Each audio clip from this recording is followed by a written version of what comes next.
இத்தனை ஆண்டுகளில் இந்த கோவிலுக்கு செல்லாமல் ஏன் இருந்தேன்? எப்படி தெரியாமல் போனது? எல்லாம் இறைவன் செயல். அவன் அழைக்கும் வரை காத்திருக்க வேண்டும். சோழாந்தகன் என்ற பாண்டிய மன்னன் ஒரு சிவபக்தன். இவன் எப்போதும் சிவபூஜை செய்த பின்புதான் சாப்பிடுவான். ஒருமுறை வேட்டையாட காட்டுக்கு சென்ற அரசன் வேட்டையாடிய களைப்பால் நடுக்காட்டில் விழுந்து விட்டான். பாதுகாப்பு வீரர்கள் மன்னனின் களைப்பு தீர உணவை அருந்த கூறினர். ஆனால் சிவபூஜை செய்யாமல் சாப்பிட மாட்டேன் என்பதில் உறுதியாக இருந்தான். அமைச்சர் அந்த காட்டில் கிடைத்த மரத்துண்டு ஒன்றை எடுத்து தரையில் ஆப்பு அடித்தார். அதை காட்டி, மன்னா, இங்கே ஒரு சுயம்புலிங்கம் உள்ளது, நீங்கள் அதை பூஜை செய்த பின் உணவருந்தலாமே என்று யோசனை சொல்ல, களைப்புடன் இருந்த மன்னனும் அந்த ஆப்பை சுயம்புலிங்கம் என நினைத்து வணங்கி உணவருந்தி விட்டான். களைப்பு நீங்கிய பிறகுதான் தாம் வணங்கியது லிங்கம் அல்ல, அது ஒரு ஆப்பு என்பதை உணர்ந்து மிக வருந்தினான்.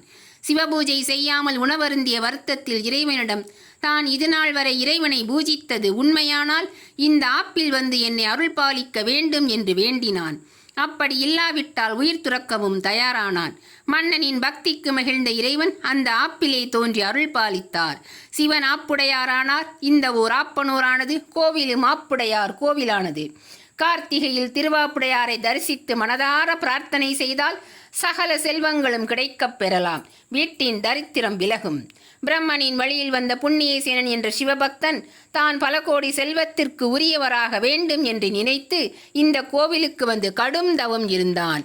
அவனுடைய தவத்தில் மகிழ்ந்த ஆப்புடையார் சுகந்த குந்தளாம்பிகையுடன் அவன் முன்பாக தோன்றினார்.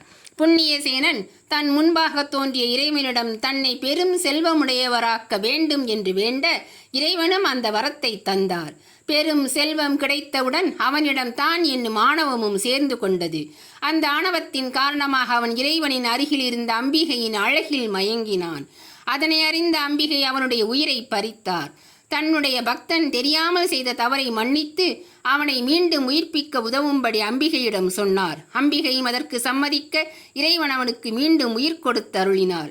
இறைவனின் கருணையால் உயிர் பெற்ற அவன் தனது தவறுக்கு இருவரிடம் மன்னிப்பு வேண்டினான். அவனை மன்னித்த ஆப்புடையார் அவனுக்கு குபேரன் என்று புது பெயரிட்டு பெரும் செல்வத்துடன் வடக்கு திசையை காத்து வரும் பணியை வழங்கி பெருமை சேர்த்தார்.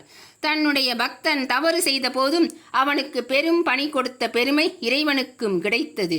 தாங்கள் செய்த தவறுகளால் அனைத்தையும் இழந்து வறுமைக்குள்ளானவர்கள் தங்களது தவறுகளை உணர்ந்து இங்கு வந்து இறைவனை வழிபட்டால் அவர்கள் இழந்த அனைத்தையும் மீண்டும் பெறுவார்கள்.